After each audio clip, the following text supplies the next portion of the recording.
on the subject of the Palestinians. Here's Alex in North London. Alex, go ahead, sir.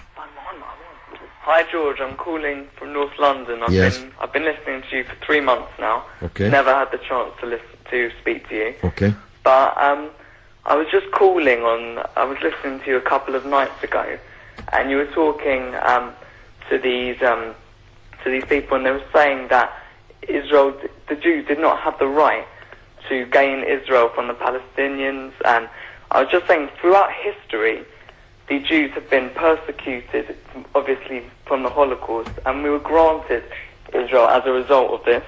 And I feel that granted by whom? We were granted from Britain and other countries. Granted us that. Well, what right did Britain have to grant you somebody else's country?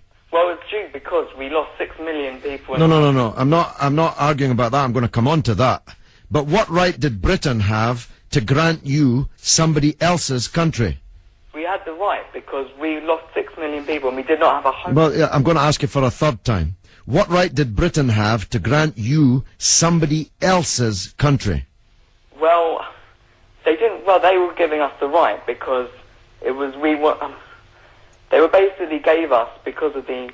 But they gave you somebody else's country. That's the point I'm making, Alex. Can you deal with it? Yeah, but the Jews have also had to. They've dealt with this throughout history. Well, Alex, I don't know if you came on with a script and you can't deviate from it.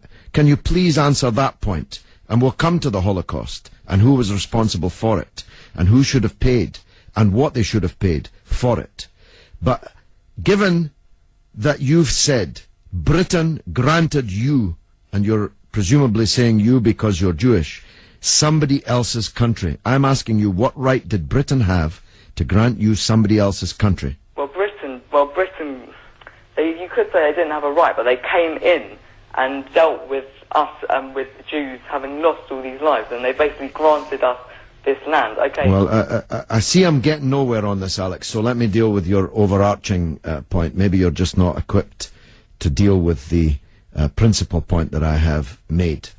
The Jews have suffered racist anti-Semitism down the ages in many, many European countries, including our own. They were subject to regular discrimination at best, and pogrom and murder at most. That's undoubtedly true. The one place in the entire world that Jews were neither discriminated against nor subject to pogrom was the Muslim world. In fact, so much was that the case that when Christianity came back to power in Spain, in Andalusia, in the western extent of the Islamic Empire, when the Muslims left, the Jews left with them because they feared the Christian anti-Semitism which would be unleashed in the wake of the departure of the Islamic civilization in the West.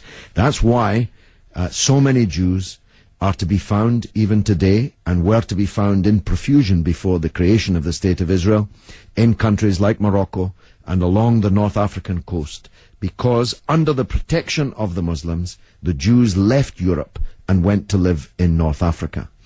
The Palestine that was wiped off the map when Britain granted you somebody else's country had Jews living side by side with Christians and Muslims for century upon century without the slightest trace of discrimination or violence or pogrom. So, what's happened is that Christian anti-Semitism in Europe, which massacred 6 million Jews in the greatest crime in human history, was paid for not by the Christian countries of Europe that either practiced or turned a blind eye to that anti-Semitism, but was paid by the very people who were completely innocent of that Holocaust, who had never persecuted the Jews, who had never pogromed the Jews. And that seems to me to add insult to the injury suffered by a people whose country was wiped off the map, who were dispersed into exile, to make way for a Zionist idea which was granted to European Jews, because these were the first settlers, granted to European Jews by Britain.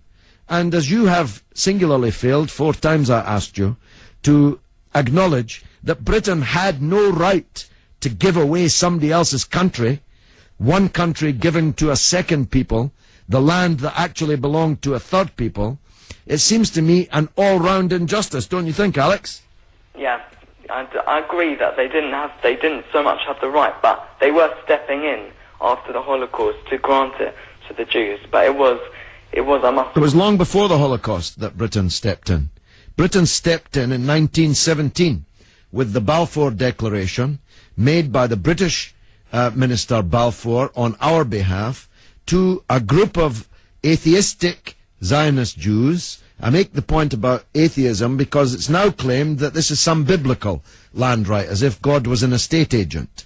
The men to whom Israel was promised were atheistic Jews. They were not only not speaking for all Jews, they represented at that time in 1917 a tiny proportion of the world's Jews. Most of the world's Jews supported communist or socialist parties and ideas at that time.